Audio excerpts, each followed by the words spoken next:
Fund തട്ടിയെടുത്ത കേസിൽ tribal ഓഫീസർക്ക് 16 വർഷം തടവും 4,60,000 രൂപ പിഴയും.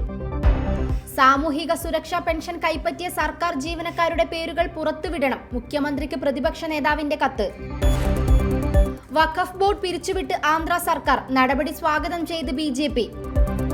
വ്യാജ ഡിജിറ്റൽ അറസ്റ്റ്. യുവതിയിൽ നിന്ന് 4 കോടി തട്ടിയ 2 പേർ അറസ്റ്റിൽ. BJPക്കെതിരെ വാർത്ത നൽകിയാൽ മാധ്യമങ്ങളുടെ ഓഫീസിലെത്തി ചോദിക്കുമെന്ന് K. സുരേന്ദ്രൻ. കൊല്ലം നഗരത്തിൽ സ്ഥാപിച്ചിരുന്ന ഫ്ലെക്സ് ബോർഡുകൾ ഹൈക്കോടതി ജഡ്ജിയുടെ ഇടപെടലിനെ തുടർന്ന് നീക്കം ചെയ്തു. നവജാത ശിശുക്കളെ ചുംബിക്കുന്നത് കുഞ്ഞുങ്ങളുടെ ജീവന് ഭീഷണിയാകുമെന്ന് പഠനം. കേരളത്തിൽ മഴ കനക്കും. നാളെ 4 ജില്ലകളിൽ റെഡ് അലർട്ട്.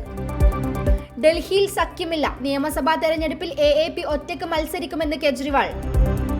ആരുടെയും പേരുവിവരങ്ങൾ പുറത്താകില്ലെന്ന് ഹേമ കമ്മിറ്റി ആവർത്തിച്ച് ഉറപ്പു നൽകിയതായി മാലാ പാർവതി.